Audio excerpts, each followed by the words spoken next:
নেপালে বিমান দুর্ঘটনা, যাত্রী ও বিমান কর্মী সহ বিমান যে এই বিমানে ছিলেন ১৯ জন এমনটাই জানা যাচ্ছে এবং ত্রিভুবন বিমানবন্দর থেকে টেক অফের সময় এই দুর্ঘটনা। টেক অফের সময় ভেঙে পড়ে এই বিমান এবং যেমনটা এখনো পর্যন্ত জানা যাচ্ছে, সর্বশেষ আপডেট আপনাদের দিয়ে রাখি, ১৫ জনের মৃত্যু হয়েছে বলে দাবি করেছে নেপাল পুলিশ। আপনাদের জানিয়ে রাখি, ফের নেপালে বিমান দুর্ঘটনা এবং এই ঘটনায় এখনো পর্যন্ত ১৫ জনের মৃত্যু হয়েছে বলে দাবি করেছে নেপাল পুলিশ। আমরা কথা বলবো এই বিষয়ে। ফোন লাইনে রয়েছেন আমাদের প্রতিনিধি অঙ্কুর ভট্টাচার্য। অঙ্কুরদা, এখনো পর্যন্ত কি খবর রয়েছে, ঠিক কি কারণে এই দুর্ঘটনা এখনো পর্যন্ত সে বিষয়ে কি জানা যাচ্ছে এবং কতজনের মৃত্যুর খবর পাওয়া যাচ্ছে? যেটা আমরা দেখতে পাচ্ছিলাম স্বর্ণালী, যে নেপাল পুলিশের পক্ষ থেকে বলা হচ্ছিল যে ১৯ জন এই ফ্লাইটে উঠেছিল। সোরিয়া ইন্টারন্যাশনাল যে এয়ারলাইন্সের যে প্লেন ক্র্যাশ হয়েছে সেখানে ১৯ জন ছিল, তার মধ্যে থেকে ১৫ জনের মৃত্যুর কথা নেপাল পুলিশ আগেই জানিয়েছিল। বলা হয়েছিল ৪ জনকে উদ্ধার করে হাসপাতালে চিকিৎসার জন্য নিয়ে যাওয়া হয়েছে।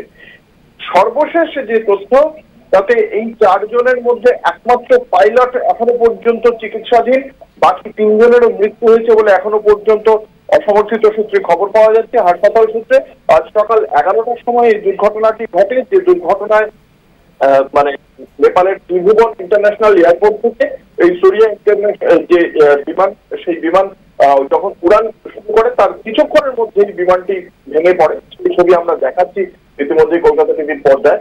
এবং সেই বিমানটি ভেঙে পড়ার সময় তারপরেই যেটা জানতে পারা যাচ্ছে, যে ধরনের বিমান ছিল তাতে এই ধরনের ঘটনা আগেও বারংবার ঘটেছে। এবং তারপরে নেপালে এই যে ১৭ জন প্রযুক্তিবিদকে নিয়ে এটা পোখরার উদ্দেশ্যে যাচ্ছিল এবং এই পোখরা শহর একটি পর্যটন কেন্দ্র, সেই পোখরা শহরে যাওয়ার সময় এই দুর্ঘটনা।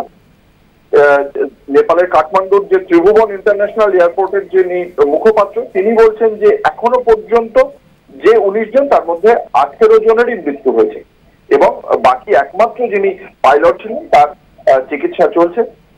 ঠিক কি কারণে এই যে দুর্ঘটনা সেটা এখনো জানা যায়নি। ব্ল্যাক বক্স উদ্ধার করার পর তার প্রপার তদন্ত হওয়ার পরেই সেই বিষয়ে বোঝা যাবে ঠিক কি কারণে এই দুর্ঘটনা ঘটেছে।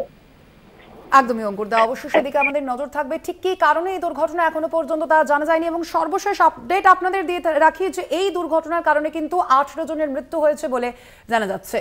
আপাতত ধন্যবাদ তোমায় অঙ্কুরদা। এর পাশাপাশি আমরা কথা বলবো, ফোন লাইনে রয়েছেন আমাদের অ্যাসাইনমেন্ট হেড দিব্যেন্দু ঘোষ। দিব্যেন্দুদা, এই বিষয়ে এখনো পর্যন্ত কি খবর রয়েছে, ঠিক কি কারণে এই দুর্ঘটনা, প্রাথমিকভাবে কি অনুমান করা হচ্ছে, কি জানা যাচ্ছে? দেখো, ত্রিভুবন আন্তর্জাতিক বিমানবন্দর নেপালে, সেখান থেকে আজ সকাল ১১টার সময় টেক অফ করে একটি বিমান, সৌর্য এয়ারলাইন্সের বিমান, এবং টেক অফ করার পরেই সেটি ভেঙে পড়ে এবং তারপর আগুন ধরে যায়। এখনো পর্যন্ত স্থানীয় সূত্রে যেটা খবর, যে ১৯ জন পাইলটকে নিয়ে অর্থাৎ চালককে নিয়ে যে ১৯ জন যাত্রী ছিল তাদের মধ্যে ১৮ জনের মৃত্যু হয়েছে, অর্থাৎ সহকারী চালক তারও মৃত্যু হয়েছে এবং বাকি ১৭ জন যারা ছিলেন এই বিমানে তাদের মৃত্যু হয়েছে। কিন্তু চালক এখনো বেঁচে আছেন বলে খবর পাওয়া যাচ্ছে, তাকে স্থানীয় হাসপাতালে ভর্তি করা হয়েছে এবং যে ১৭ জন যাত্রী ছিলেন তারা কিন্তু সবাই এই সৌর্য বিমানবন্দরে, মানে সৌর্য এয়ারলাইন্স অর্থাৎ এই যে এয়ারলাইন্স সংস্থা, তাদেরই কিন্তু টেকনিক্যাল স্টাফ, অর্থাৎ এই টেকনিক্যাল স্টাফকে নিয়ে কিন্তু উড়েছিল, কোনো যাত্রী ছিল না। এই অর্থে যদি বলা হয় যে বিমান যাত্রী, সেখানে কিন্তু সবাই এই টেকনিক্যাল স্টাফ এবং ২ জন চালক এবং সহকারী চালক। তার মধ্যে চালক এখনো বেঁচে আছেন কিন্তু সহকারী চালক মারা গেছেন। এবং যেটা মনে করা হচ্ছে যে টেকনিক্যাল কোনো ফল্ট হওয়ার পরে, মানে যান্ত্রিক কোনো গোলযোগ, যান্ত্রিক ত্রুটির কারণেই কিন্তু বিমানটি টেক অফ করার পরে সঙ্গে সঙ্গে ভেঙে পড়ে এবং যে ছবি আমরা দেখতে পাচ্ছি যে এই মুহূর্তে যে সেই মানে আগুন ধরে যায় এবং দাউ দাউ করে সেই প্লেন চলতে থাকে। যে চালক এখনো পর্যন্ত বেঁচে আছেন এবং তাকে স্থানীয় হাসপাতালে ভর্তি করা হয়েছে, তার অবস্থাও কিন্তু অত্যন্ত আশঙ্কাজনক। তার মাথায় কিন্তু গভীর চোট রয়েছে, কিন্তু তাকে বাঁচানোর চেষ্টা চলছে এবং উদ্ধার কাজ চলছে। কিন্তু যে স্থানীয় সূত্রে যেটা খবর, যে ১৮টি বডি উদ্ধার হয়েছে এবং এখনো পর্যন্ত যা খবর, যদি সরকারি সেরকম কোনো সূত্র মারফত বা সরকারি কোনো খবর এখনো পর্যন্ত নেই, কিন্তু তাতে বলা হচ্ছে যে টেকনিক্যাল ফল্টের কারণেই কিন্তু এই দুর্ঘটনা ঘটেছে। একদমই দিব্যেন্দু, তো অবশ্যই আমাদের সেদিকে নজর থাকবে। ঠিক কি কারণে এই দুর্ঘটনা তা এখনো পর্যন্ত জানা যায়নি। আপাতত ধন্যবাদ তোমায় দিব্যেন্দুদা। আপনারা দেখতে পাচ্ছেন এই মুহূর্তে যে ছবি কলকাতা টিভির পর্দায়, একেবারে ১ মিনিটের মধ্যেই কিন্তু এই টেক অফের থেকে এই যে বিমান দুর্ঘটনা তা ঘটে এবং কালো ধোঁয়ায় রীতিমতো ঢেকে যায় সেই যে জায়গাটি আপনারা দেখতে পাচ্ছেন, সেই ছবি ত্রিভুবন আন্তর্জাতিক বিমানবন্দর থেকে সূর্য এয়ারলাইন্সের এই বিমানটি টেক অফ হওয়ার 1 মিনিটের মধ্যেই তা ভেঙে পড়ে, দুর্ঘটনার কবলে পড়ে সেই বিমানটি। এবং সেই যে বিমানটি সেখানে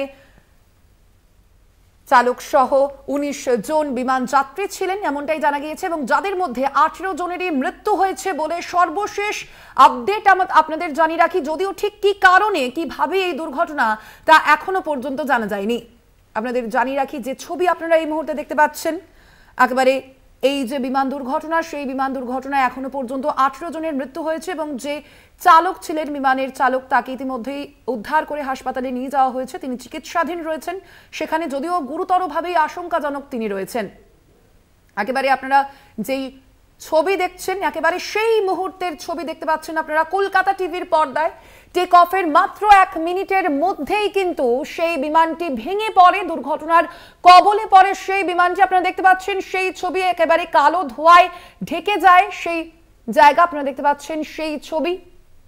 যদিও এখনো পর্যন্ত ঠিক কি কারণে এই দুর্ঘটনা, কিভাবে এই দুর্ঘটনা তা জানা যায়নি।